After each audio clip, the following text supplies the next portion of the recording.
Hi విను, మన పిల్లల బర్త్డేస్ చేయటం తప్పులేదని చాలా మంచిది. బర్త్డేస్ చేయాలి, చాలా ఒక మెమరీ ఇవ్వటం.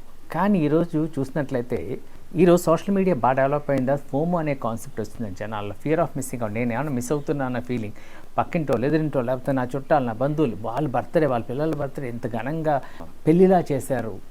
సూపర్ ఫోటోగ్రఫీ, డ్రోన్స్ వదిలి ఫొటోస్ తీశారు, పెద్ద పెద్ద కేక్స్, పెద్ద పెద్ద పార్టీ, పెద్ద పెద్ద డెకరేషన్, పెద్ద పెద్ద ఫ్లోరల్ డెకరేషన్ అన్నీ చేశారు. నేను ఎందుకు చేయకూడదని చెప్పి మీరు చేస్తున్నారు. మీరు చేసేది మీ స్తోమతకు మించి చేస్తే అది చేయకండి దయచేసి. ఎందుకో చెప్తాను వినండి.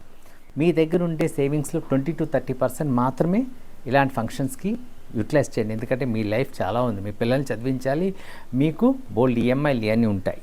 తర్వాత అప్పు చేసేప్పుడు ఇలాంటి ఫంక్షన్స్ చేయకండి. ఎందుకంటే తినడానికి వచ్చినవాడు తింటాడు, దాంట్లో ఉప్పు తక్కువ, పప్పు తక్కువ, లేకపోతే రుచి తక్కువ అని చెప్పి వెళ్తాడు. లేకపోతే ఇంకోటి అంటాడు ఆ డెకరేషన్ బాగాలేదని చెప్పేవాడు ఒకడు ఉంటాడు, లేకపోతే డ్రెస్ బాగాలేదని చెప్పేవాడు. ఇలా పేర్లు పెట్టి వెళ్ళే వాళ్ళు మాత్రం ఉంటారు.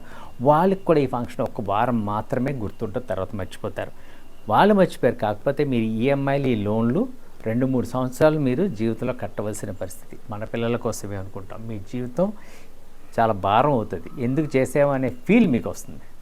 మూడోది, ఈ ఫంక్షన్స్ చేయడం వలన మనకు వచ్చిన లాభం ఏంటి అన్నది కూడా మనం ప్రశ్నించాలి. ఏమన్నా అడ్వాంటేజ్ ఉందా?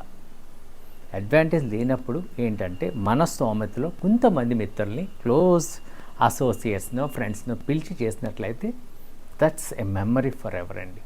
సో ఇలాంటి ఫంక్షన్స్ ఎవరో చేస్తున్నారు అని చెప్పి వాళ్ళతో వాళ్ళు చేశారు, మనం మిస్ అవుతున్నా అన్న ఫీల్తో చేస్తే అప్పుల పాలు అవుతారు. జీవితం మొత్తం స్మాష్ అయిపోతుంది. ఒక్కసారి గుర్తించండి. మనలో చాలామంది ఇలా తప్పులు చేసిన వాళ్ళు ఉంటారు. చేసిన వాళ్ళు మీ అనుభవాలు రాయండి. చేద్దాం అనుకున్న వాళ్ళు ఈ వీడియో గుణపాఠంగా తీసుకోండి.